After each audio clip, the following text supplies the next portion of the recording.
Hayop ka, Goryo! Nakarating na sa akin ang nangyari. Pinagsamantalahan mo anak ko. Bakit mo nagawa yun? Bakit?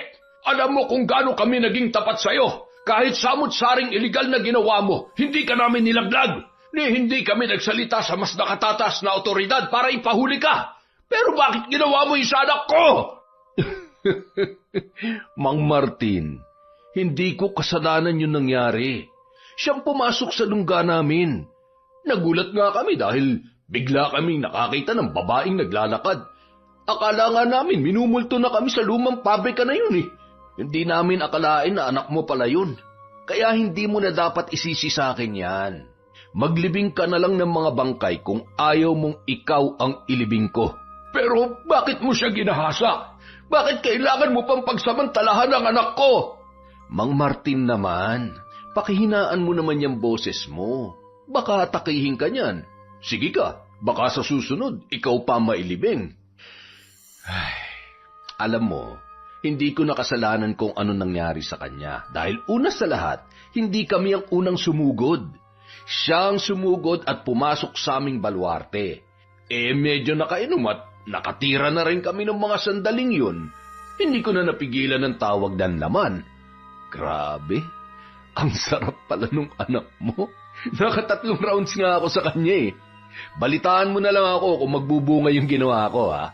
Pangako, aalagaan ko yung bata at palalakahin ko kung sakaling hindi niya tanggapin.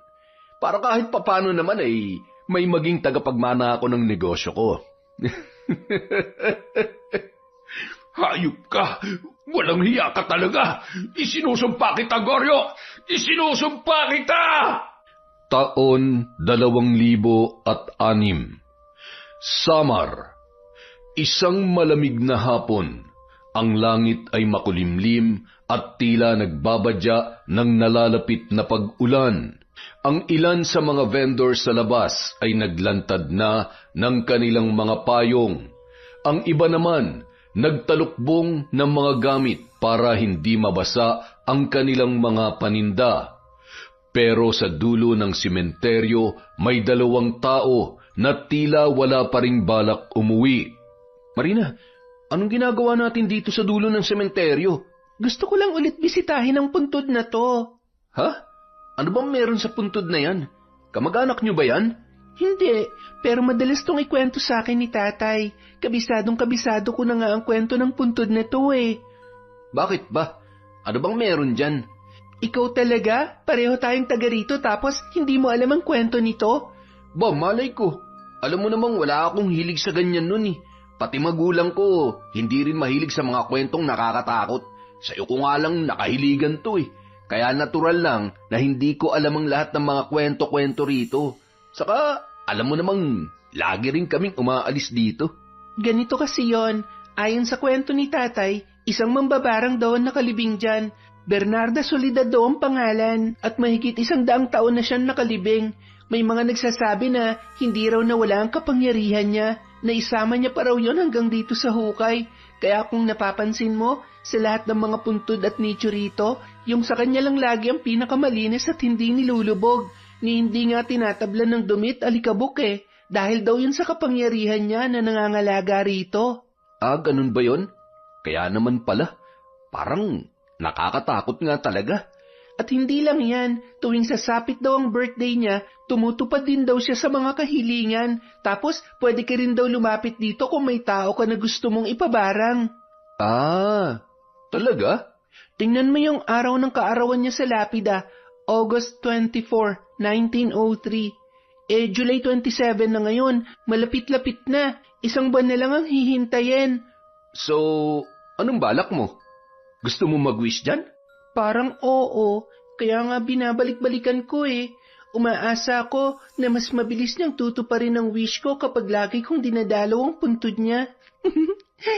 Sus, sa lahat ng pwedeng paghilingan sa isang patay na mambabarang pa talaga? As if naman tutuparin niya yan. At kung matupad man, ano naman ang magiging kapalit, aber? Ikaw talaga? Masyado kang negatibo mag-isip. Hindi mo kasi naiintindihan eh. Galing sa paranormal ang kapangyarihan niya, kaya tungkol lang din sa paranormal ang kahilingan ko. Hindi naman ako hihiling ng pera o numero sa loto eh. Ang bala ko sanang hilingin, bigyan niya ako ng third eye para makakita na ako ng mga multo at engkanto. Huh? Namputya naman Seryoso, Marina? Third eye pa talagang hihilingin mo? Oo, ano naman? Alam mo, matagal ko na rin pangarap magka-third eye. Gustong-gusto ko makakita ng mga multo o ng mga ligaw na espiritu. Kahit anong elemento o nilalang basta yung hindi nakikita ng normal na tao. Gusto ko kasing makita lahat ng mga kinukwento sa akin noon ni tatay eh. At saka parang napaka-espesyal mo kasi kapag may nagagawa ka na hindi nagagawa ng iba, di ba? Ay nako, obsessed ka na talaga sa mga paranormal na yan. Sana nga lang walang masama mangyari sa'yo sa mga ginagawa mo, ha? Bakit naman? Ano ba masama sa pagkakaroon ng third eye? Pwede nga yung makatulong sa iba eh. Isipin mo na lang, kapag may ligaw na kaluluwang hindi matahimik, o kaya kapag may pinatay, pwede ko siya makausap kung ano ba talaga nangyari sa kanya para mas mabilis siya mabigyan ng hustisya. Naku, akala mo lang madali yun.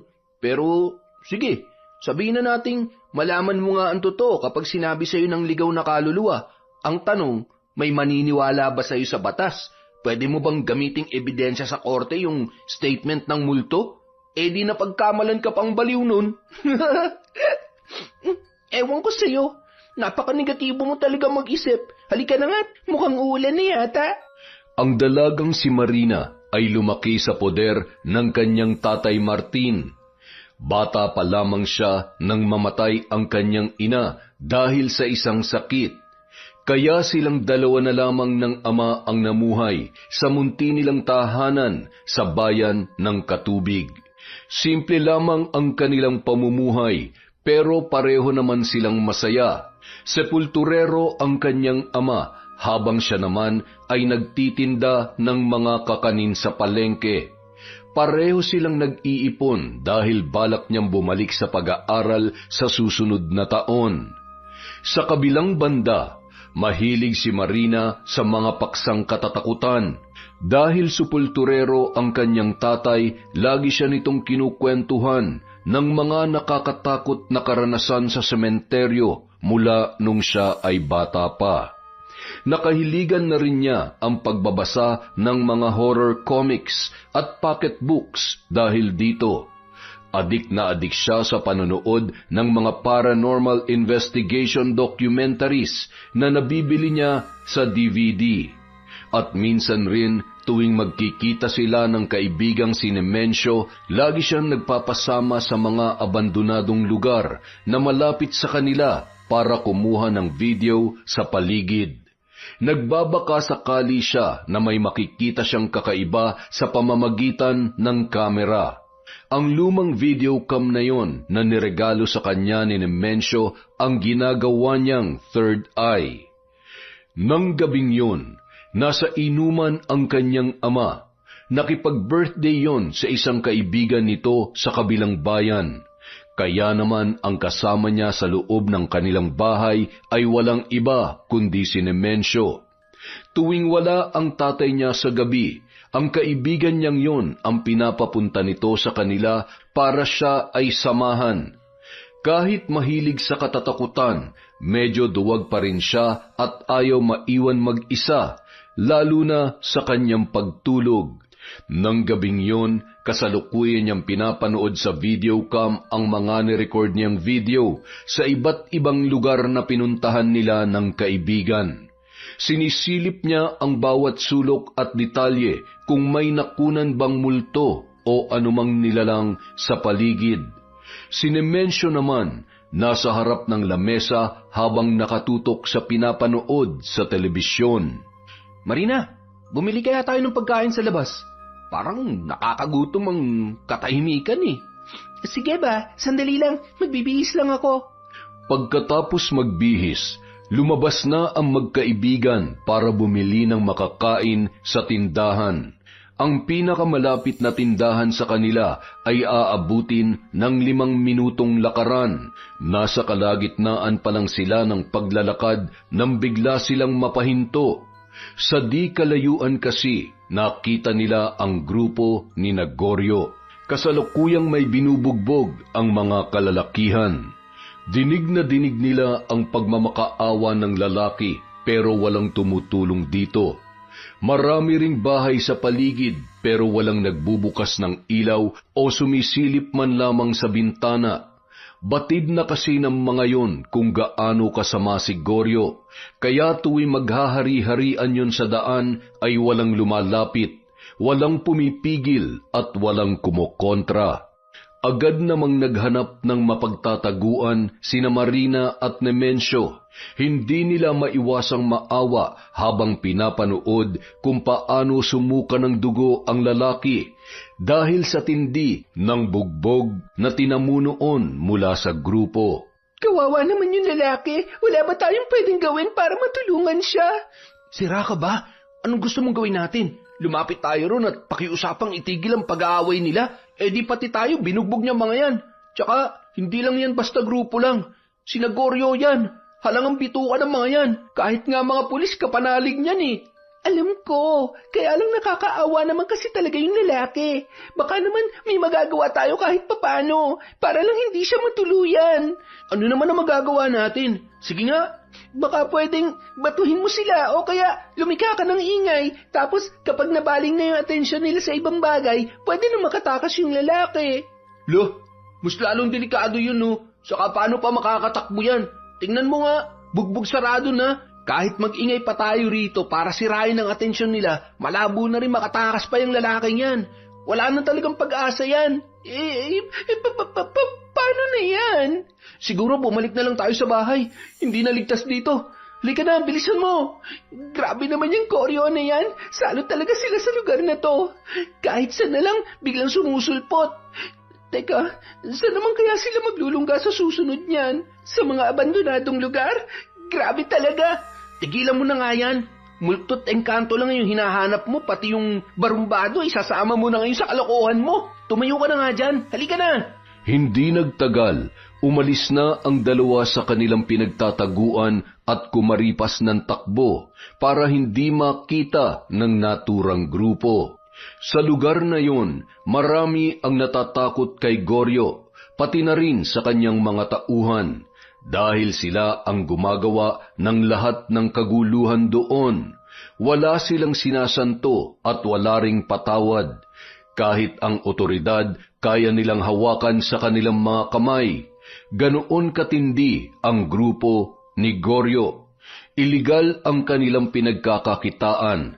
At dahil laging matagumpay ang kanilang operasyon, limpak-limpak na salapi ang kanilang kinikita. Kinabukasan, bumili si Marina sa tindahan ni Lola Tina. Isa yon sa pinakamatanda sa kanilang lugar. Nasa 80 anyos na yon. Sari-sari store lamang ang kanyang kabuhayan kasama ang asawang si Mang Lucio na isa namang albularyo. Lola Tina, pabili nga po ng toyo at suka. Oo, mukhang magluluto ng adobo ang tatay mo hindi po. Ako po magluluto ng adobo para pag uwi niya mamaya, may makakain po siyang masarap. Nako, napakabait talagang bata nito. Nasa sementeryo siya ngayon, ano? Opo may bago po kasing ililibing. Yung kaibigan mong si Nemensio, nasaan? Baka may lakad lang po. Wala naman kasi kaming bagong ganap ngayon Siya nga pala, Lola Tina, may itatanong sana ulit ako sa inyo tungkol dun sa puntod ni Bernarda Soledad.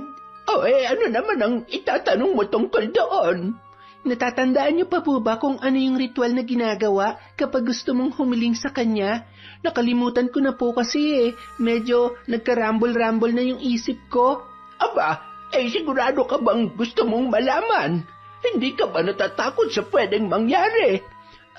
Wala naman po akong balak gawin Gusto ko lang po talaga malaman kasi alam niyo naman, mahilig ako sa nakakatakot, di ba? Ikaw talagang bata ka, oo. Ganito kasi yon.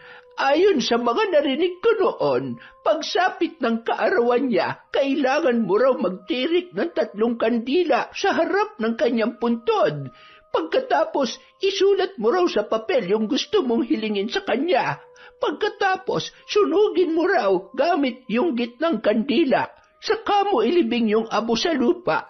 At kapag nagawa mo ng lahat ng yon, maghintay ka na lang daw ng ilang mga araw kung kailan yun matutupad. Depende sa kung gaano kahirap at kakomplikado yung hihilingin mo. Ganun po ba? Salamat po ha. Tanong ko na rin po, ano naman po magiging kapalit kapag humiling ka sa kanya? Diba, sabi nila, bawat hiling daw may kapalit? Ano naman po yon kung ganon? Ang dami mo naman tanong.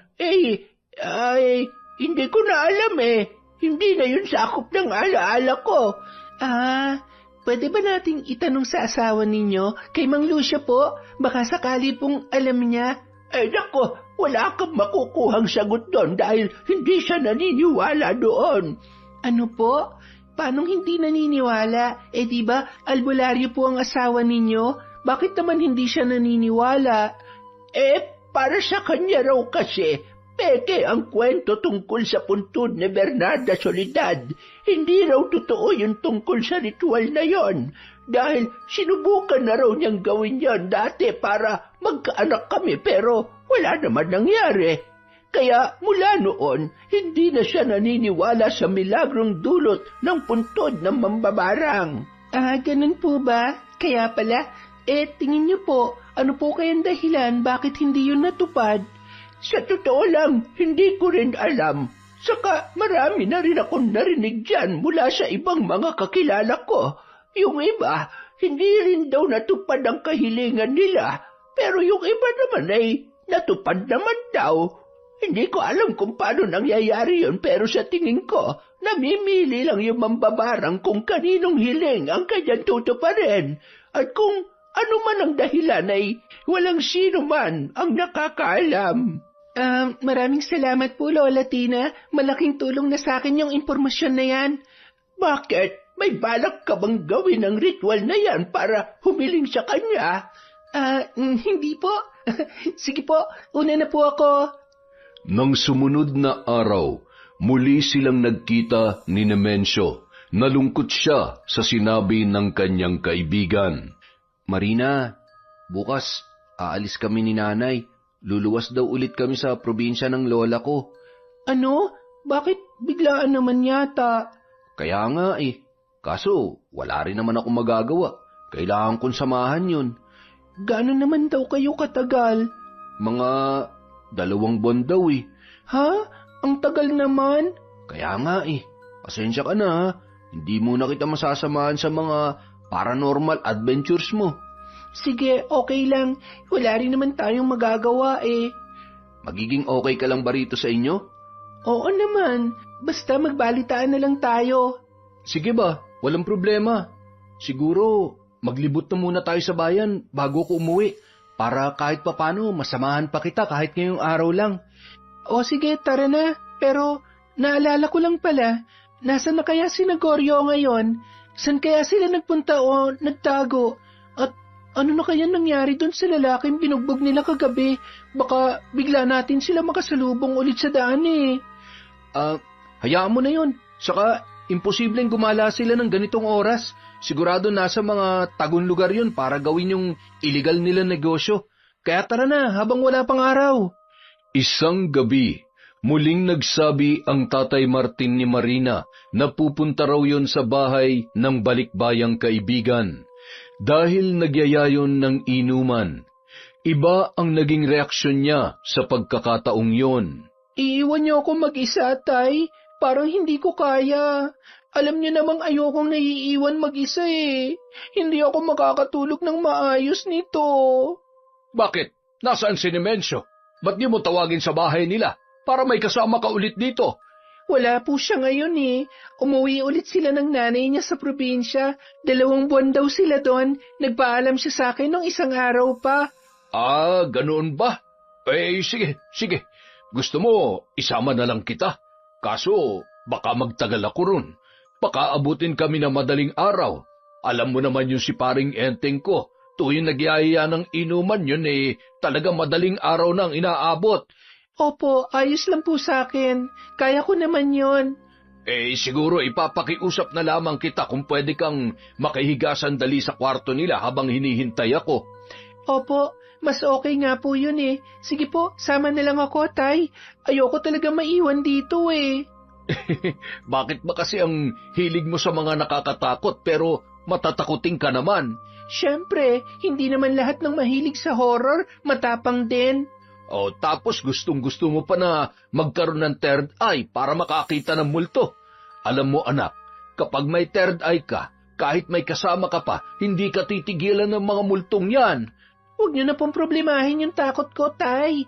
Tara na lang po kasi at gusto ko na rin makalabas. Nagulat sa tuwa si Marina nang makarating na sila sa lugar kung saan makikipag-inuman ang kanyang ama. Habang sila'y naglalakad sa tahimik na daan, sunod-sunod na tumambad sa kanila ang mga abandonadong gusali sa paligid. Grabe, Tay. Ang dami palang abandonadong building dito, no? Pwede ko bang pasukin ang mga yan mamaya? Dala-dala ko tong videocam ko eh. Ano? Akala ko ba'y takot ka mag-isa? Bakit ngayon bigla mong papasukin yung mga ganyang bahay? Ang dilim-dilim mo. Gusto mo bang pagpiestahan ka ng mga multo dyan? Total nandito rin naman po kayo kaya hindi na ako matatakot. Sige na po, payagan nyo na ako.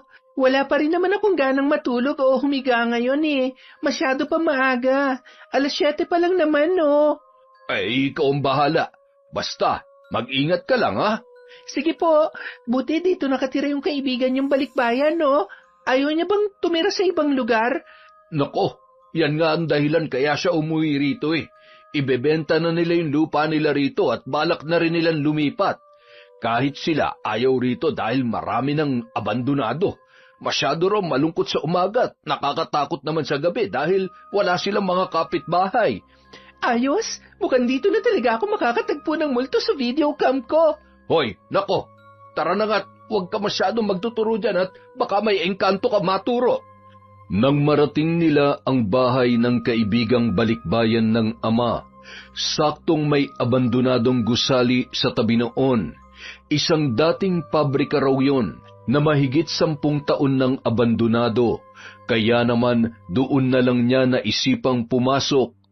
Kahit madilim sa loob at mukhang malawak ang paligid, hindi na siya gaanong natakot pasukin dahil nasa tabi lang ang tatay niya at ang inuman ng mga yun. Kung may mangyari man, madali siyang makakatakbo at makakabalik sa mga yun. Nang magsimula ang inuman ng kanyang ama sa bahay ng kaibigan, nagsimula na rin siyang pumasok sa abandonadong pabrika. Nirecord niya sa videocam ang bawat madaanan. Kinunan niya ang bawat kalat sa buong paligid. Pati mga sirang bintana at silid ay kinunan din niya sa pagbabaka sakali na merong mahahagip ang kanyang kamera.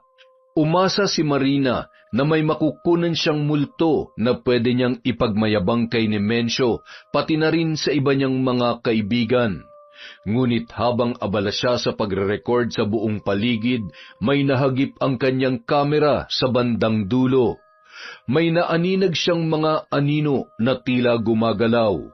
Kinabahan si Marina, pero itinutok pa rin niya ang kanyang kamera doon.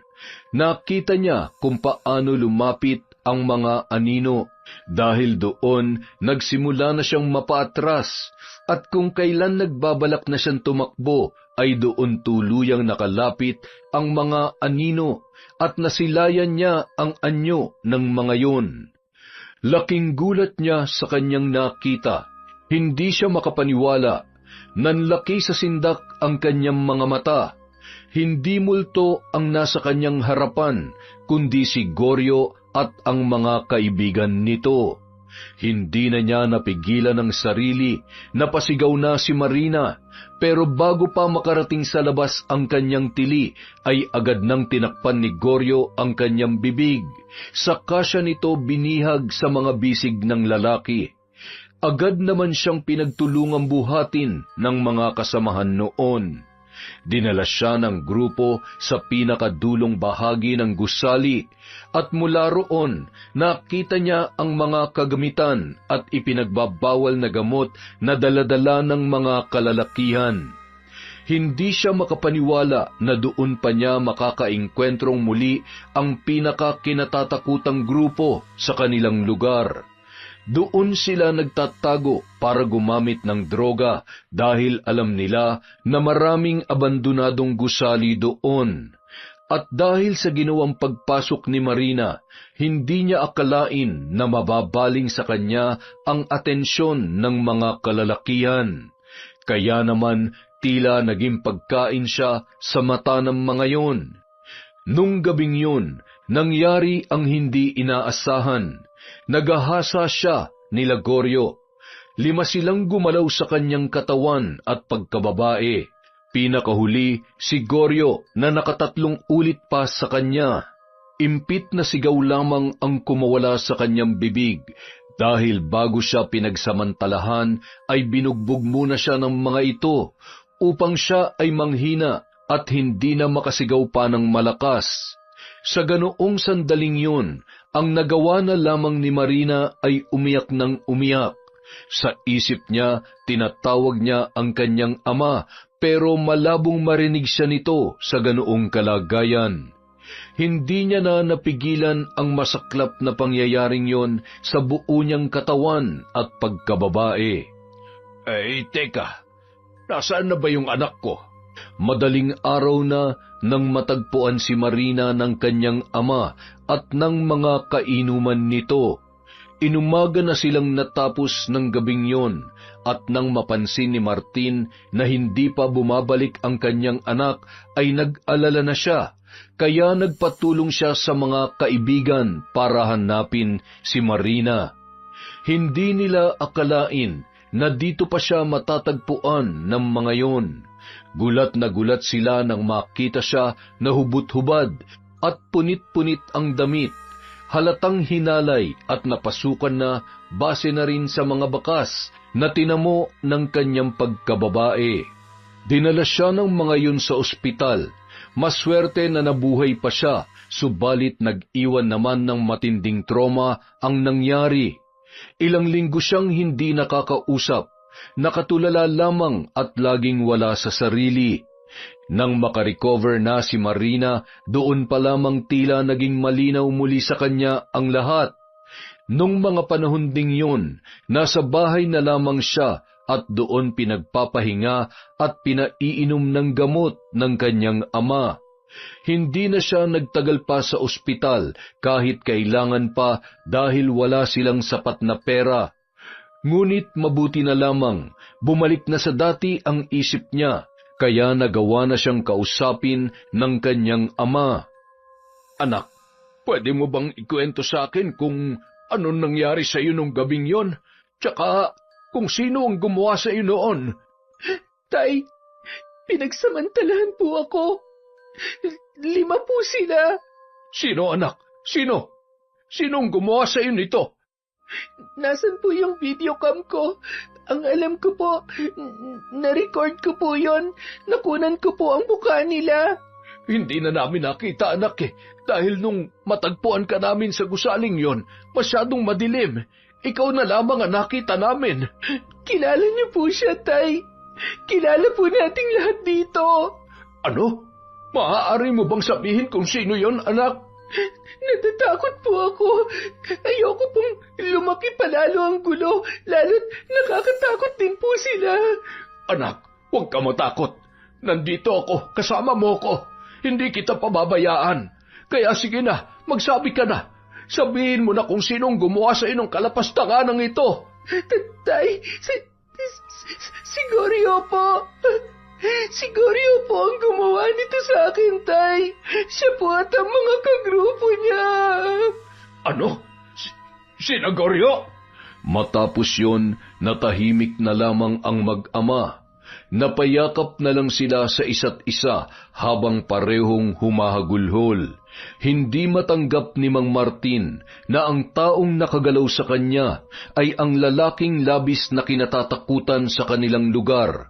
Batid nila na wala silang laban kay Goryo pati na rin sa mga kagrupo nito. Isang gabi, masayang naglalaro ng baraha sina Goryo sa kanilang kuta nang biglang mag-ingay ang ilan sa kanyang mga tauhan. Ayon sa mga ito, may panauhin daw sila na nagpupumilit pumasok at gusto siyang makausap. Ayaw raw noong magpaawat at nagawa pa noong suntukin at napatumba ang ilan sa mga nagbabantay sa gate. Saglit na napahinto si Goryo sa paglalaro at binitiwan din muna niya ang kanyang sigarilyo. Pagtungo niya sa garahe, nasilayan niya si Mang Martin na kilalang sepulturero sa sementeryo sa kanilang lugar. Mang Martin, butit napadalaw kayo. Wala ba kayong bagong bangkay na ililibing ngayon sa sementeryo? Hayop ka, Goryo! Nakarating na sa akin ang nangyari. Pinagsamantalahan mo, anak ko! Bakit mo nagawa yun? Bakit? Alam mo kung gaano kami naging tapat sa'yo. Kahit samot-saring iligal na ginawa mo, hindi ka namin nilaglag. Hindi kami nagsalita sa mas nakatatas na otoridad para ipahuli ka. Pero bakit ginawa mo yung sa anak ko? Mang Martin, hindi ko kasalanan yung nangyari. Siyang pumasok sa lungga namin. Nagulat nga kami dahil bigla kaming nakakita ng babaeng naglalakad. Akala nga namin minumulto na kami sa lumang pabrika na yun eh. Hindi namin akalain na anak mo pala yun. Kaya hindi mo na dapat isisi sa akin yan. Maglibing ka na lang ng mga bangkay kung ayaw mong ikaw ang ilibing ko. Pero bakit mo siya ginahasa? Bakit kailangan mo pang pagsamantalahan ang anak ko? Mang Martin naman, pakihinaan mo naman yung boses mo. Baka atakihin ka niyan. Sige ka, baka sa susunod, ikaw pa mailibing.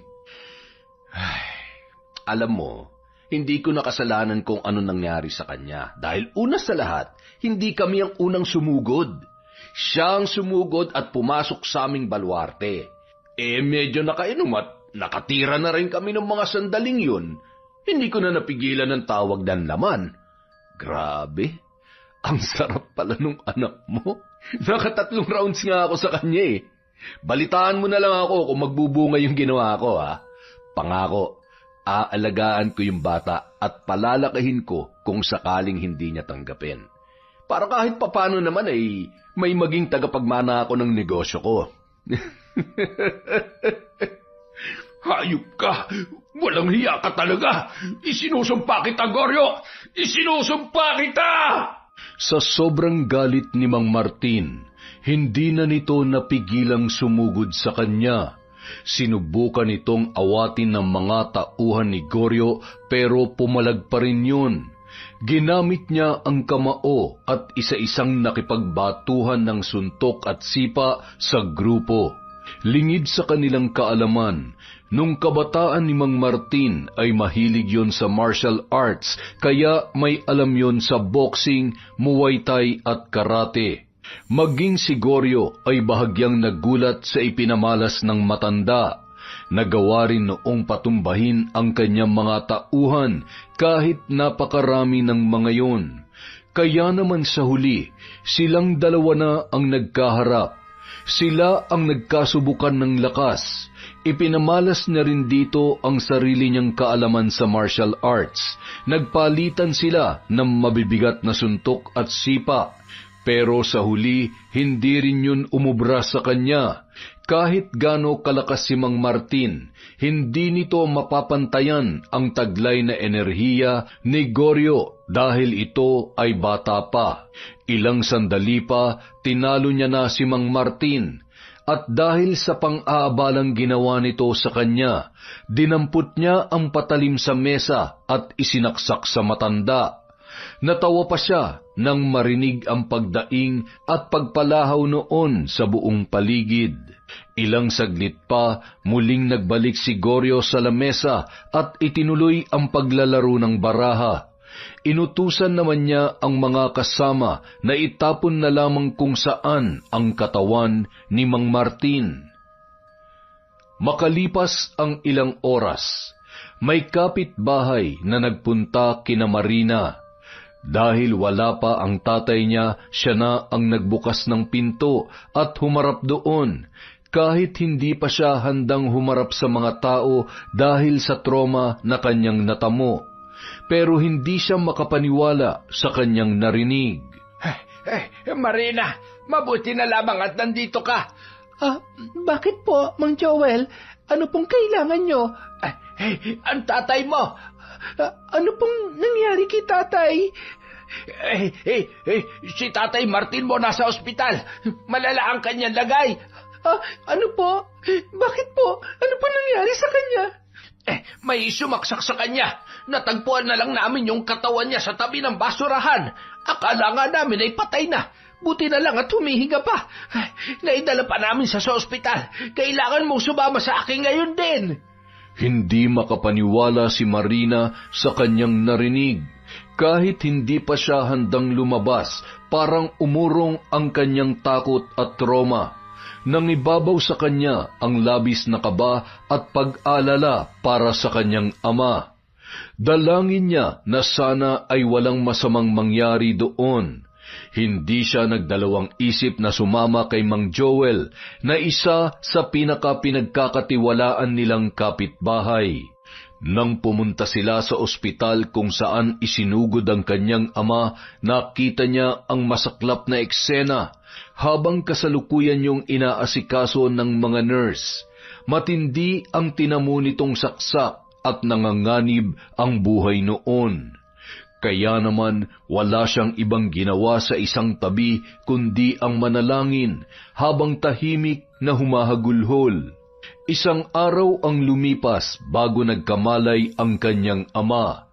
Kahit hirap pa itong magsalita, pilit niya yung kinausap habang umiiyak sa harapan noon. Tay, sino po ang gumawa sa inyo nito? Anak, si Goryo. Siya may gawa nito sa akin. Siya na naman. Bakit niya po yan ginawa sa inyo? Nakipagkita ba kayo sa kanya? Sinugod niyo ba siya sa lungga nila? Pasensya ka na, anak. Hindi ko lang kasi napigilan ang sarili ko na sugurin siya. Hindi ko matanggap yung ginawa niya sa iyo. Kaya sinubukan ko lang na ipaghiganti ka. Hindi ko akalaing mangyayari sa akin to. Patawad, anak, kung napag-alala kita. Alam kong hindi ka patuluyang magaling ngayon, kaya pasensya ka na talaga, anak ko. Bakit niyo po ginawa yun? Alam niyo naman po kung gaano siya kadelikado, di ba? Hindi niyo na dapat sinugal ang buhay niyo, Tay. Paano kung kayo naman na natuluyan? Paano kung wala na kayo? Pasensya na, anak. Pasensya ka na talaga. Hindi na mauulit. Pangako. Napaiyak na lamang si Marina nung mga sandaling yun. Saka yumakap ng mahigpit sa kanyang ama. Hindi niya akalain na sa isang iglap lang ay magiging ganun ang buhay nila nang dahil lamang kay Goryo. Dati, naririnig lang nila sa labas ang pangalan nito, pati ang masasaklap na sinasapit ng mga nagiging biktima noon. Pero nung pagkakataong yun, hindi niya inakalang pati sila ng kanyang ama ay magiging biktima rin ng kahayupan ng lalaki. Dahil doon, hindi na rin nakapasok sa trabaho si Mang Martin. Paano na kaya ang panggastos natin nito? Saan pa tayo kukuha ng panghulog sa lupa? Pati ng pambayad sa kuryente at tubig. Huwag po kayong mag-alala, Tay. Ako na po muna magtatrabaho. Susubukan ko po mag-apply sa bayan pati sa ibang lugar na malapit dito. Ihinto ko rin muna ang pagtitinda sa palengke dahil bukod sa wala na akong puhunan, hindi na rin gaanong mabenta. Kailangan ko na magpalit ng hanap buhay. Pasensya ka na, anak. Dahil sa ginawa ko, ikaw pa ngayon na nagdurusa. Imbis na nagpapahinga ka rin dahil sa trauma mo, napipilitang katuloy na lumabas para lamang magawa ang lahat ng ito. Patawarin mo sana ako. Huwag niyo na pong isipin yon, Tay. Anak niyo po ako. Responsibilidad ko din po ito. Hayaan niyong ako naman ang makatulong sa inyo ngayon. Maraming salamat, anak. Ngunit ang totoo, bukod sa paghahanap ng bagong trabaho, may iba ring pinaplano si Marina sa kanyang isip, na ayaw niya lang munang sabihin sa kanyang ama. Makalipas ang ilang linggo, nakapasok na sa isang grocery store si Marina bilang inventory assistant. Siya na muna ang sumagot sa lahat ng bayarin nila sa bahay, pati sa gamot na iniinom ng ama. Tuwing uuwi siya, bumibili na rin siya ng ulam sa labas para hindi na nila kailangan magluto. Tay, mano po? Oh, anak, mukhang ginabi ka yata ah. Opo may nawala po kasing gamit kaya naghanap pa kami at nagbilang. Nga pala, ihahanda ko lang itong ulam na binili ko para makakain na tayo. Kumusta naman sa trabaho? Hindi ka ba nahihirapan? Hindi naman po. Bukod sa malapit lang madali lang din yung trabaho. Tsaka magandang practice din po ito para mapabilis ang paggaling ko. Pakiramdam ko kasi patuloy akong babalutin ng takot at trauma kung mananatili lang ako dito Kaya nakakatulong din kahit papano tong paglabas-labas ko at pagpasok sa trabaho. Kaya wag niyo na po yan alalahanin. Magiging okay din po ako. Mabuti naman kung ganun. Yun lang naman ang gusto ko, yung hindi ka mahirapan. Nakahanda na mga ulam, Tay. Halina po kayo, kumain na po tayo. Pagkalipas ng ilan pang linggo, sumapit na ang araw na hinihintay ni Marina. Yun ang kaarawan ng mambabarang na si Bernarda Soledad. Kaya naman nung hapong yun, habang payapa ang langit at tahimik lang ang paligid, nagtungo siya sa sementeryo at muling nilapitan ang puntod ng naturang mambabarang. May dala siyang papel at nakasulat na roon ang kanyang hiling. Nais niyang mapatawan ng parusang barang si Goryo para maipaghiganti ang kanyang ama, pati na rin ang ginawa nito sa kanya. Isinaad din niya sa sulat na gusto niyang maging malagim at brutal ang parusang dadanasin ng lalaki. At gaya nga ng mga sinabi sa kanya noon ni Lola Tina, isinagawa niya na ang espesyal na ritual para humiling sa puntod na yon. Nagtirik siya ng 3 kandila, sinunog ang papel, saka ibinaon sa lupa ang abunuon. Ayaw niya sanang gawin yon, pero naalala niya na wala rin palang silbi ang mga pulis sa kanilang lugar. Karamihan kasi sa mga yon ay hawak din ni Goryo, kaya hindi niya na naisip na pumunta pa sa istasyon ng pulis para magsumbong. Siya na lang ang gumawa ng paraan kung paano mabibigyan ng parusa ang taong naghahari-harian sa kanilang lugar. Makalipas ang ilang araw, matapos niyang isagawa ang ritual sa puntod, bigla siyang dinalaw ng isang kakaibang panaginip. Natagpuan daw niya ang sarili sa isang silid na madilim at puno ng mga kandila. Kausap niya sa harap ang isang matandang babae na nagpakilala bilang si Bernarda Soledad. Narinig ko ang iyong hiling. Huwag kang mag-alala, iha. Tutulungan kitang makaganti sa mga taong lumapastangan sa iyo, pati na rin sa iyong ama. Ang mga taong gaya mo na nababalot ngayon ng galit at puot, ang mas gusto kong tinutulungan. Kaya panatilihin mo lang ang galit mong yan. Magiging mas matindi ang epekto ng parusa kapag may galit na umiiral sa iyong puso. Paano niyo po ako matutulungan? Narito ang mga hakbang upang makapagpataw tayo ng parusa sa kanya. Kailangan ko ang iyong kooperasyon para maisagawa ito. Sabihin mo sa akin, handa ka ba? Handa po ako. Ituro niyo sa akin ang dapat kong gawin para makapaghiganti sa Goryong yon. Sa susunod na pagbabalik mo dito, ito ang kailangan mong gawin. Kumuha ka ng litrato ng taong nais mong ipabarang. Isulat mo ang buo niyang pangalan sa likod. Pagkatapos ay magtirik ka ng 3 kandila sa aking puntod.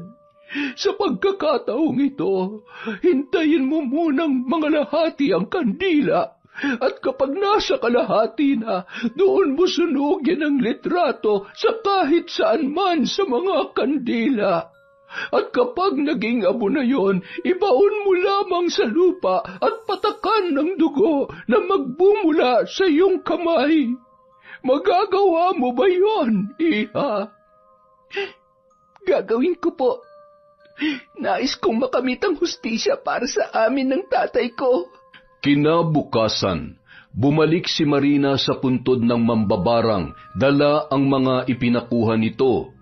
May litrato na siya ni Goryo na nakita niya sa internet at naipagtanong na rin niya sa mga kapitbahay ang buong pangalan noon.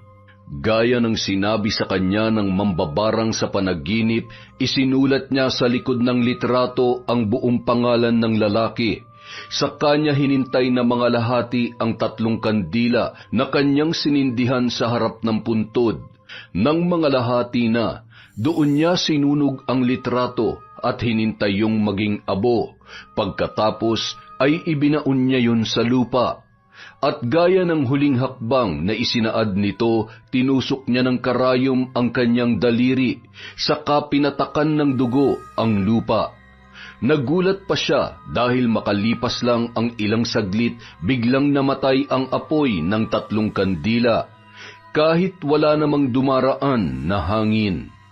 Natigilan siya at napaisip, mukhang yun na marahil ang senyales na dininig na ng bangkay ang kanyang hiling.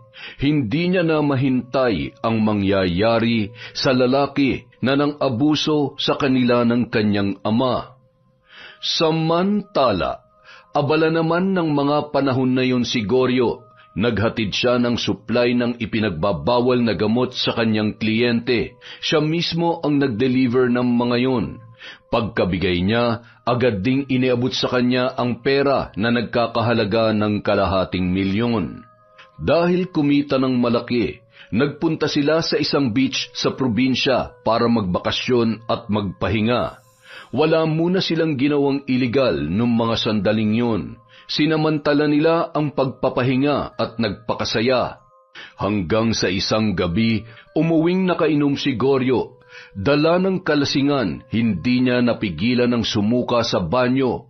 Ngunit laking gulat niya nang makita na may mga bulating sumabay sa suka niya. Hindi maiwasang matakot ng lalaki. Kaya agad niyang binuhusan ng inidoro para mawala yun sa kanyang paningin. Kinusot niya ang mga mata at inalog ang kanyang ulo. Pinilit niyang kalimutan ang nakita. Inisip niya na baka epekto lamang yon ng kalasingan. Pero nang sumunod na araw, muling naulit ang kanyang pagsuka. Sa pagkakataong yun, hindi na mga bulate ang lumabas, kundi mga patay na insekto. Napamulagat sa gulat ang kanyang mga mata. Nang puntong yun, napagtanto niya na may hindi magandang nangyayari sa kanyang katawan. Nagsisimula na siya mabahala para sa kanyang sarili, pero dahil puro bisyo at kalokohan lang ang laman ng utak ng kanyang mga tauhan, wala tuloy siyang masabihan tungkol sa kanyang problema. Hindi niya alam kung kanino siya lalapit. Dahil doon, napagtanto niya kung gaano kahirap ang walang kaibigan o kamag-anak na malalapitan. Marami nga siyang pera dahil sa iligal na gawain, pero wala siyang kilalang mga tapat na tao na handang makinig sa kanyang mga problema. At yun na ang pinakamasaklap na sandali ng kanyang buhay. Hindi niya akalain na aabot siya sa ganoong punto. Ano ba itong nangyayari sa akin? Bakit ako nagkakaganito? Anak ng teteng naman, oo. Kinabukasan, napilitan na siyang lumapit sa isang albularyo. Mabuti na lamang may natagpuan siya sa lugar na yon na kanyang tinutuluyan. Ngunit matapos ang ilang oras na ritual na ginawa ng matandang albularyo, kumulo ang dugo niya sa kanyang narinig mula doon. Ay, paumanhin, ngunit tila hindi kita mapapagaling. Masyadong makapangyarihan ang barang na kumapit sa iyo. Hindi na ito sakop ng aking kakayahan. Anong ibig mong sabihin? Hindi mo ako matutulungan? Kung gusto mo, pwede kang lumapit sa iba pang manggagamot. Baka alam nila ang tamang lunas para sa'yo. Matapos mo akong paghintayin ng 2 oras sa mga ritual na pinaggagawa mo sa katawan ko, ganyan lang ang sasabihin mo sa akin? Pasensya ka na, pero yun ang nakita ko sa aking pangitain. Hindi pangkaraniwang mambabarang ang gumawa nito sa'yo. Isa siyang uri ng nilalang na hindi na nabubuhay pa.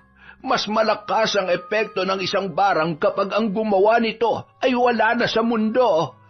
Nagpapatawa ka ba? Paano ako babarangin ng patay na? Yun ang totoo. May mga ganoon talagang kaso.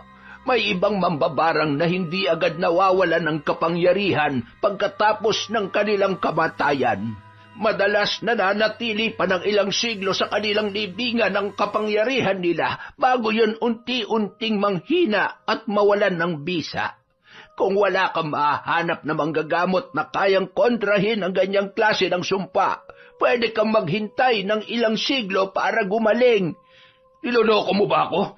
Nasa panahon pa ba tayo ni na Eva at Adan para umabot ng ilang siglong edad natin? Sa tingin mo, sino pa ngayon ang kayang umabot ng 100 ng edad? Sinasabi ko lamang sa iyo kung ano ang totoo, dahil ayokong umasa ka. Hindi ko naman sinasabing wala ka ng pag-asa.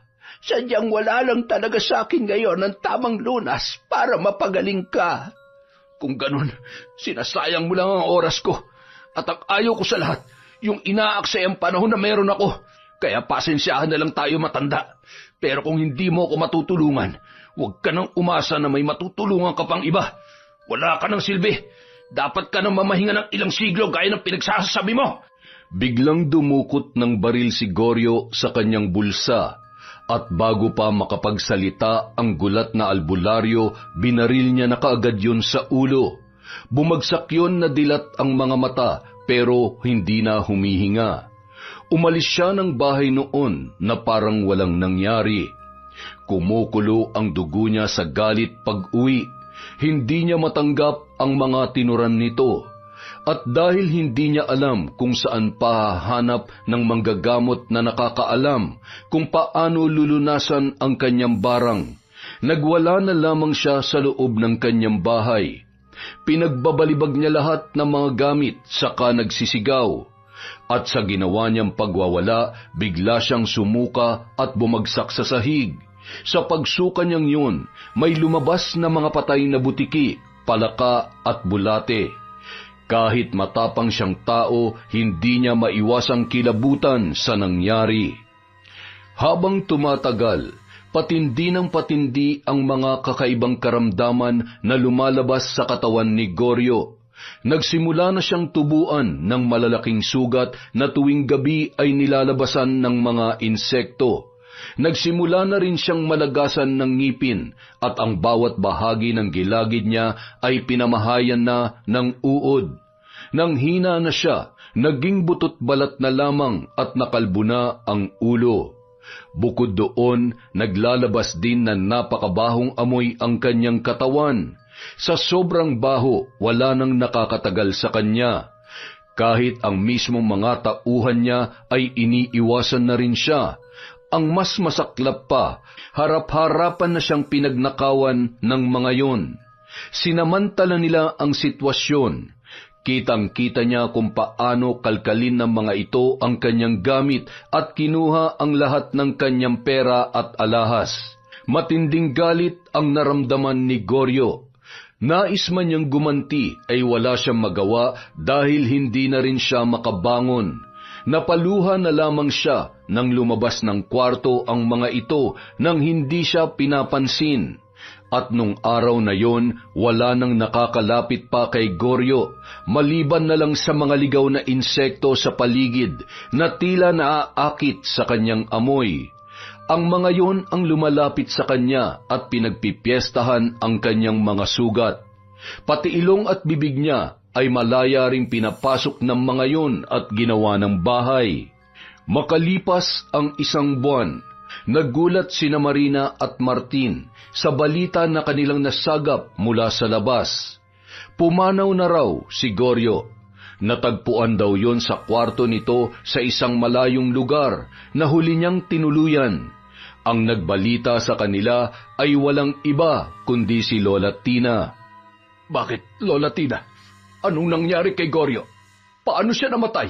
Nako, hindi raw normal ang pagkamatay niya. Ay, Diyos ko, nangayayat daw ng husto.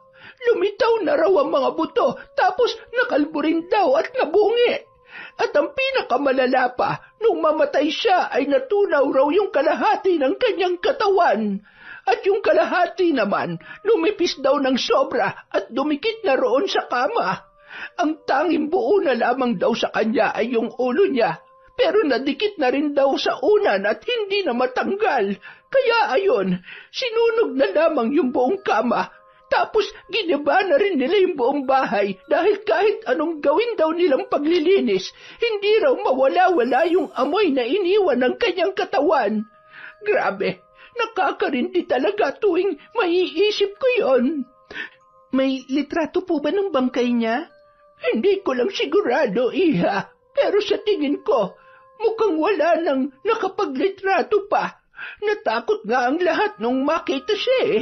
Kaya agad ding sinunog yung kama na kinahihigaan niya. Mabuti na rin siguro yon. Ang mahalaga, wala nang salot na babalik dito sa lugar natin. Hindi pa tayo nakasisiguro, Tay. Baka nakakalimutan nyo. May mga tauhan pa po siya. Eh, siya nga pala. Balita ko ay tinrider daw siya ng mga tauhan niya. Nagsialisan na raw ang mga yon at ninakawan pa siya. Eh, wala naman hong problema ron. Kahit magbalik pa rito yung mga tauhan niya, madali naman silang patumpahin lahat. Saka, hindi na sila makakapaghari-harian dito dahil wala na silang matapang na pinuno. Si Goryo lang naman ang dahilan kaya malakas ang loob ng mga yun eh. Nung ang nakalabang ko sila madali ko lamang silang napabagsak. Mabuti na lamang at dumating na ang karma ng hayop na yon. Bagay nga sa kanya nangyari, walang hiya siya. Ang importante, tapos na po ang problema natin. Nakamit na natin ang hustisya. Nang sumunod na linggo, nakabalik na rin si Mang Martin sa trabaho. May bagong ililibing na bangkay sa sementeryo, kaya muli na naman siyang naging abala. Bago umuwi ng hapong yun, aksidenteng napuntahan niya ang puntod ni Bernarda Soledad sa bandang dulo. Nagulat siya sa nakita. Bagamat malinis ang puntod at walang bahid ng dumi, may mga insektong gumagapang doon. Naglalakihang alupihan, gagamba at iba pang uri ng nakakatakot na insekto ang kanyang nakita na umaali-aligid palibot doon. Nanlaki ang kanyang mga mata dala ng takot. Agad siyang napakaripas ng takbo dahil may matindi siyang takot sa mga alupihan. Sa kanyang pag-uwi, iba ang naging tingin niya kay Marina. Agad din niyong napansin ng babae kaya kinumpronta siya nito. Tay, bakit parang may iba yata sa inyo ngayon? Meron po bang problema? Magtapat ka nga sa akin, anak. Ikaw bang may gawa noon kay Goryo? Ha? Ano pong ibig niyong sabihin? Nagsagawa ka ba ng ritual? Lumapit ka ba sa puntod ni Bernardang mambabarang para patawan ng parusa si Goryo? Paano niyo po nasabi yan, Tay? Nakita ko yung puntod niya kanina. Ginagapangan ng malalaking insekto. Isa lang ang ibig sabihin noon. May panibagong hiling siyang tinupad. Nagamit niyang muli ang kanyang kapangyarihan. Ang paglabas ng mga insekto sa kanyang puntod ang palatandaan naming lahat na merong muling lumapit sa kanya para humiling. Magtapat ka nga sa akin, anak. Ikaw ba ang taong yon? Ikaw ba ang lumapit sa kanya? Ginawa ko lamang naman po yun, Tay, para sa inyo. Para sa ating dalawa. Dahil gusto kong makaganti sa panggagahasa niya sa akin at pati na rin sa pambubugbog niya sa inyo. Pero anak, bakit mo ginawa yung ritual? Dapat pala hindi ko na lang sinabi sa iyo tungkol sa puntod na yon. Di ba nga paulit-ulit kitang sinabihan na may kapalit ang bawat hiling na natutupad doon? Paano kung mapahamak ka dahil sa ginawa mo? Tay, hindi ko naman pwedeng pabayaan na lang ang nangyari. Ano yun? Papayag na lang ba kayong hindi siya managot sa ginawa niya sa akin? pati na rin sa inyo. Pero may iba namang paraan, anak. Wala na pong paraan. Ano bang pwedeng gawin para maparusahan siya? Lumapit sa pulis? Di ba kayo na nga nagsabi na hawak din niya mga kapulisan dito sa atin? Kaya kanino pa tayo pwedeng lumapit? Kung ang batas mismo hindi na tayo kayang tulungan, sino pang pwedeng tumulong sa atin? Kaya sana huwag niyo na akong sisihin sa ginawa kong paglapit sa puntod ni Bernardang Mambabarang. Yun na lang ang paraan para mahinto ang kasamaan niya. Kung walang magbibigay ng parusang kamatayan sa kanya, hindi na mahihinto ang kademonya ang ginagawa niya rito sa lugar natin, Tay. Baka nakakalimutan niyo, ang dami niya nang napatay noon. Mabuti nga't nagawa pa nating makaligtas eh. Dahil kung hindi, baka isa na rin tayo sa mga nakalibing dyan sa sementeryo ngayon. Ikaw lang naman ang inaalala ko, anak. Ayoko lang na mapahamak ka dahil sa ginawa mo. Natatakot lang ako na baka kung anong kapalit ang hilingin ng Mambabarang na yon. Kampon yun ng kasamaan. Baka kung anong mangyari sa'yo. Huwag po kayong mag-alala. Walang mangyayari sa akin. Ang isipin nyo na lang, makakapagsimula na ulit tayo dahil wala namang gugulo rito. Maging masaya na lang po kayo dahil sa wakas, natuldukan na ang kasamaan ni Goryo. Wala na tayong dapat katakutan. Tapos na po ang lahat. Sa huli, natutunan na ring tanggapin ng kanyang ama ang nangyari. Hindi nagtagal, naging maligaya na silang muli sa kanilang buhay. Naging regular ng muli si Mang Martin sa trabaho sa sementeryo at nakapagtinda ng muli si Marina sa palengke. Si Nemensyo naman, nagbalik na rin kaya may nakakasama na siya tuwing nais niyang gumala sa mga abandonadong lugar. Sayang talaga. Nakahiling na ako kay Bernardang Mambabarang eh. Hindi ko alam kung pwede pa bang humiling ulit dahil napatunayan kong totoo nga milagro niya. Sigurado kong madali niya may ibibigay ang wish ko na magka-third eye. Sus, ayang ka na naman sa third eye na yan. Hindi ka pa ba nadadalasan nangyari sa iyo nung nakaraan? Buti na lang at nakaligtas ka sa ginawa ng Goryo na yun. Visit talaga yung lalaking yun eh. Kung hindi lang ako umalis, hindi sana mangyayari yun. May kasama ka sana na magtatanggol sa'yo. Nako, wag mo nga akong idaan sa ganyan. Saka kahit naman nandito ka, hindi rin naman natin siya mapipigilan eh. Sige nga, kaya mo ba siyang tapatan para iligtas ako? Kung yung tatay ko nga na may kaalaman sa martial arts, natalo pa sa kanya, ikaw pa kaya na bata pa lang? Ano naman, marunong din naman akong lumaban ah. Hindi mo lang kasi nakikita pa dahil mabait ako at walang mga kaaway. Wag mo na nga ipaalala yon. Ang importante, tapos na ang lahat. Kaya pwede na tayong bumalik sa mga dati nating buhay. Halika, doon naman tayo sa kabila. Magvi-video rin ako ron. Isang gabi, mahimbing nang natutulog si Marina nang bigla siyang dalawin ng isang panaginip. Sa panaginip na yon, nakita niyang naglilibot siya sa isang abandonadong lugar habang kinukunan ng video ang buong paligid. Hindi nagtagal, may mga aninong lumapit sa kanya. Sinubukan niya yung kunan ng video pero nagulat siya nang masilayan ang isang pamilyar na muka.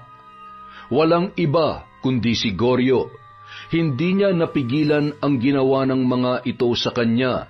Binuhat siya, hinubaran at dinala sa dulong bahagi ng silid. Saka isa-isa siyang pinagsamantalahan ng mga miyembro noon.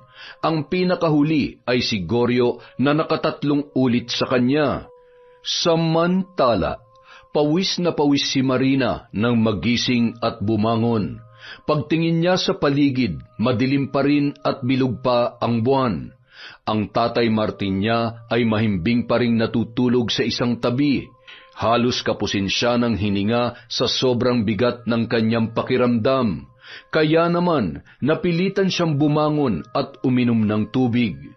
Akala ni Marina normal na panaginip lamang yon, na dulot ng masaklap na kanyang nakaraan. Kaya naman, sinubukan niya yung kalimutan. Inabala niya ang sarili sa pagtitinda at pagsisimba. Ngunit sa paglipas ng mga araw, nagpaulit-ulit lamang ang panaginip na yon. Ang eksena na pumasok siya sa abandonadong gusali hanggang sa matagpuan siya ni Goryo at pinagsamantalahan. Isa pang napansin niya, tuwing matatapos ang kahayupang ginagawa nito, Doon may nadadagdag na eksena na hindi nangyari sa totoong buhay. Bawat gabi, iba-iba ang karagdagang nagaganap sa kanyang panaginip. Una, naging zombie raw ang mga yon sa kanyang harapan at dinukot ang kanyang laman loob. Pangalawa, binuhat daw siya ng mga ito at inilabas, saka siya ipinako sa krus, habang dumarami ang mga tao sa paligid. Kabilang daw ang kanyang ama sa mga nanonood at umiiyak sa isang tabi, dahil wala yung magawa. Pangatlo, isinilid daw siya nun sa sako pagkatapos pagsamantalahan. Sa kanya naramdaman na sumakay ang mga ito sa bangka at itinapon siya sa gitna ng dagat.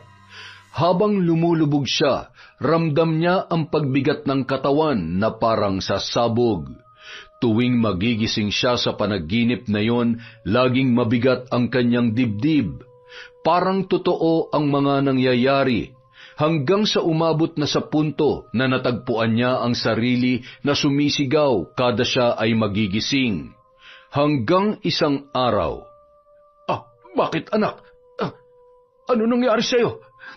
Tay, nanaginip po ako. Si Goryo po.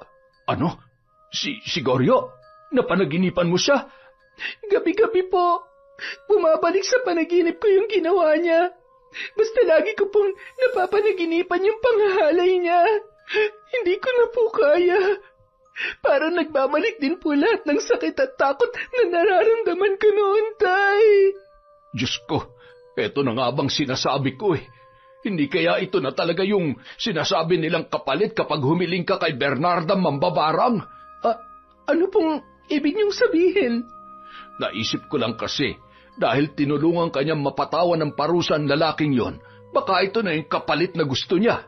Aangkinin niya ang diwa mo at paulit-ulit niyang ipapaalala sa iyo nangyari. Nais niyang ibalik yung takot at trauma mo gabi-gabi. Ganoon po ba? Paano gagawin natin? Kung tama ang hinala ko, mukhang hindi maganda to. Sisirain kanya ng paunti-unti, anak. Sinabi ko naman sa iyo wala talagang maganda maidudulot ang paghiling sa mga alagad ng dilim katulad niya. Kita mo nangyari. Tinulungan ka nga niyang parusahan ang lalaking lumapastangan sa iyo, pero binabalik din niya sa iyo ang trauma na ginawa ng lalaking yon. Wala siyang kasing sama. Naalala ko rin po, parang may sinabi siya sa akin na yung mga katulad ko lang daw na may galit sa puso ang gustong-gusto niyang pinagbibigyan. Kasi siguro hindi lahat ng humihiling sa kanya ay tinutupad niya. Pinipili niya lang yung may galit sa loob at yung masama ang hiling tulad ng ginawa ko. Kaya nga dapat hindi ka na sana lumapit sa kanya. Hindi lahat ng mga kwentong katatakutan ay dapat mong patunayan, anak. Hindi rin lahat ng mga multo dapat pang makita. Gugustuhin mo pa bang magkaroon ng third eye kung ganyan na ang nangyayari sa iyo? Sana naman makinig ka na ngayon. Huwag mo nang ipinapahamak ang sarili mo. Pasensya na po, Tay, pero ano na pong gagawin natin? Huwag kang mag-alala. Hihingi tayo ng tulong sa asawa ni Lola Tina, kay Mang Lucio. Kinabukasan, pinuntahan ng mag-ama ang tindahan ni Lola Tina, pero sa halip na bumili, ang hinanap nila ay si Mang Lucio na asawa nito. Hindi naman makapaniwala ang matandang lalaki sa kanyang mga narinig. Yan po ang totoo, Mang Lucio. Yan po ang mga nangyari mula nung lumapit ako sa puntod niya. Kung ganoon, may katotohanan nga talaga ang kwento ng puntod ni Bernardang Mambabarang. Totoo naman talaga yun Ikaw lang naman ang pilit na hindi naniniwala, kahit ang dami nang nagsasabi sa'yo. Ngayon ay naiintindihan ko na kung bakit hindi niya tinupad ang hiling ko noon sa kanya na magkaroon tayo ng anak. Ang pinipili niya lang pala ay yung mga hiling na may kinalaman sa kasamaan, gaya ng pagbibigay ng parusa o barang sa isang tao. At ang mga hiling lang na kanyang pinakikinggan ay yung galing sa mga taong may matinding puot sa puso. Tama ba ako, iha? Opo, Mang Lucio. Yan din po ang sinabi niya sa akin sa panaginip ko. Ang mga katulad ko raw na galit ang gustong-gusto niyang tinutulungan. Ay, hindi na bale. Susubukan nating gawan ng paraan yan. Paano po? Paano natin lalabanan ang kapangyarihan niya na kahit kamatayan ay hindi ito kayang pahinain? Hindi natin makokontra ang anumang kapangyarihan o sumpa na ibinalot niya sa iyo. Pero pwede kitang bigyan ng proteksyon o pananggalang para hindi ka na muling dalawin ng masamang panaginip. Heto, may ibibigay ako sa iyo. Ano po ito? Isang mahiwagang bato na kung tawagin sa aming probinsya ay mutya ng Bakunawa. Tuwing matutulog ka, ilagay mo lamang ito sa ilalim ng unan mo. Mapipigilan ito ang pagpasok ng anumang masasamang panaginip. Ito lang ang makakaharang sa sumpang ipinataw sa iyo ni Bernardang Mambabarang. Tandaan mo na pansamantalang lunas lamang ito. Oras na makaligtaan mo itong gamitin, maaari kang balikang muli ng masasamang panaginip. Kaya huwag mo itong kalilimutang ilagay sa ilalim ng iyong unan tuwing matutulog ka. Maraming salamat po, Mang Lucio. Pero ano naman po ang paraan para mawala ng tuluyan ang sumpang ibinigay niya sa akin? Hindi ko pa alam. Hahanapin ko na lamang siguro sa mga lumang libro ang kasagutan. Magtatanong-tanong din ako sa mga kakilala kong albularyo sa aming lugar. Kapag may nakuha na akong sagot, ako mismo ang pupunta sa inyo para sabihan ka. Maraming salamat po sa tulong ninyo, Mang Lucio. Malaking bagay pa rin po ito para sa anak ko. Ayoko na kasi siyang makitang nahihirapan pa, lalo't hindi biro ang pinagdaanan niya sa mga kamay ni Goryo. Hindi rin patas ang walang hiyang Bernarda na yun. Matapos niyan to pa rin ang hiling ng anak ko ay siya naman ang nagbibigay ng problema dito. Ang mahalaga, napatunayan na natin ngayon na walang magandang maidudulot ang paghiling sa puntod ng mambabarang na bruhang yon. Kahit palato pa rin niya ang hiling mo, may kapalit naman yung masama. Pero ang importante, mabibigyan na natin ng babala ang iba pa kapag may nagsubok na lumapit doon at gawin ang ritual. Mas mabuti siguro kung wag niyo na lamang banggitin sa mga bagong henerasyon ang tungkol doon. Wala na kayong ibang sasabihin patungkol sa puntod ni Bernarda Soledad. Palabasin na lamang natin na hindi tayo naniniwala sa kanyang kasaysayan at huwag na nating ipasa-pasa ang kanyang nakaraan. Hayaan na nating mamahinga ang kanyang kaluluwa at panahon na ang bahala kung kailan mawawala ng bisa ang kapangyarihan niya. Mabuti pa nga. Mula nang ginamit ni Marina ang mutya ng Bakunawa, hindi na siya dinalaw ng masamang panaginip. Kaya naman, nakatulog na siyang muli ng maayos sa gabi at nanumbalik na ang dati niyang sigla. Kahit alam niya na pansamantalang solusyon lamang yon, naging malaki pa rin ang tulong noon para hindi na siya magambala ng malupit na sumpa ng patay na mambabarang.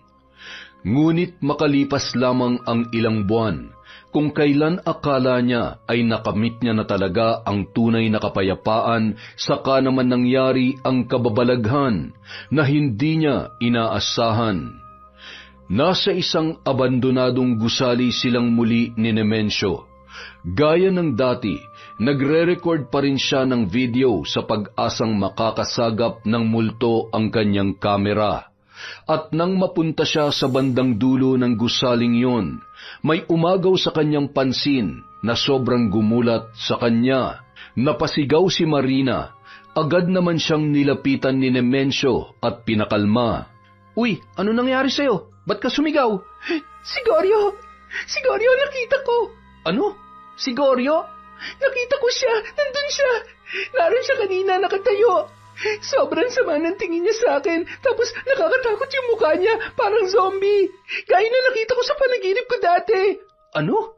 Si Goryo? Zombie? Pero paano? Hindi ko alam. Mabuti pa umalis na tayo rito. Hindi pa rin nawala sa isip ni Marina ang pangyayaring yon hanggang sa kanilang pag-uwi. Sinubukan din nilang panoorin ang video na kanyang nakuhaan. Pero nang dumating na yon sa bahagi na nakita niya ang multo ni Goryo, biglang huminto ang video. Na-freeze ang screen noon ng ilang segundo bago nagbalik sa dati. Ngunit sa parting yon, Hindi na nakunan ang multo, kaya naman nakaramdam ng pagkadismaya si Marina. Pero nakita ko talaga siya. Kitang-kita ko. Imposibleng namamalikmata lamang ako. Baka naman epekto lang yan ng trauma mo. Hindi naman kasi talaga biro yung ginawa sa'yo ng Goryong yun eh. Pero ilang buwan nang nakakalipas. Saka hindi ko na nga iniisip yun eh. Masaya na nga ako ulit at wala na akong pinagdadaan ng depresyon ngayon. Kahit na, may mga trauma kasi na kahit hindi mo na nararamdaman, bumabalik-balik pa rin. Saka, sa'yo na mismo nang galing. Ilang buwan pa lang ang nakakalipas mula nung mangyari ang pananamantala niya sa'yo. Kaya natural, hindi pa makakalimutan ng utak mo yun. Kahit masaya ka na sa buhay mo ngayon, maaalala mo pa rin yun. Ano nang dapat kong gawin? Mabuti pa siguro, magdasal ka na lang para tuluyan ng maghilom ang sugat sa loob mo. Kaya lamang, walang nagawa ang mga dasal ni Marina. Dahil sa paglipas ng araw at linggo, sunod-sunod ang pagpapakitang ginawa ni Goryo sa kanya. Madalas, mala-zombie ang kaanyuan nito, parang agnas na bangkay na bumangon sa hukay. Ngunit hindi siya nag-iisa. Minsan may kasama siyang isa pang nilalang na hindi makilala ni Marina. Madalas ay nagtatago lang yun sa likuran ng lalaki at sumisilip sa kanya. Isang payat na matandang kulubot ang muka, malalim ang mga mata at naaagnas na rin ang balat. Sa tansya niya, yun na ang mambabarang na si Bernarda. Mukhang nagpapakita na rin yun sa kanya, ngunit ang tanong ay bakit siya ginagambala ng mga yun. Hindi niya na napigilang sabihin yon sa kanyang ama. Gulat na gulat naman si Mang Martin sa lahat ng kanyang narinig mula sa kanyang anak. Sigurado ka ba, anak? Paano yan?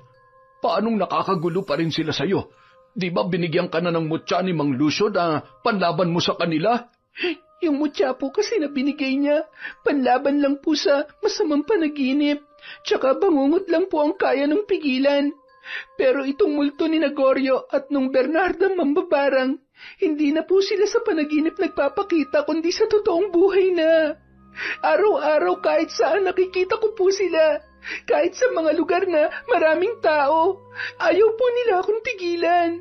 Halika na, pupunta tayo kina Mang Lucio ngayon din. Pagkatapos nilang ikonsulta kay Mang Lucio ang nangyari, nagsagawa na lamang ito ng munting dasal para sa kanya. Wala pa raw siyang magagawa dahil maging siya ay hindi na alam kung paano lulunasan ang parting yun. Hindi na raw yun sakop ng kanyang kapangyarihan. Kaya naman magtatanong-tanong na lang muna siya sa mga kakilalang albularyo sa sariling probinsya. Habang naghihintay sa panibagong solusyon, walang nagawa si Marina kundi tiisin ang lahat ng takot. Araw-araw, gabi-gabi, nakikita niya kung saan-saan ang kaluluwa ng dalawa. Minsan si Goryo ang bumubulaga sa kanya sa paligid. Minsan naman si Bernardang mambabarang. Kaya lang mas madalas, magkasabay pa ang dalawa. Hindi na nga siya dinadalaw ng masasamang panaginip, ngunit sa realidad naman siya pineperwisyo ng mga yun. Parang nais muling magbalik ng kanyang trauma. Hindi na siya nakapagtinda sa palengke dahil doon. Lagi na lang siyang nasa kwarto at binabantayan ni Nemencio kapag nasa trabaho ang kanyang ama. Hindi niya na kayang mapag-isa.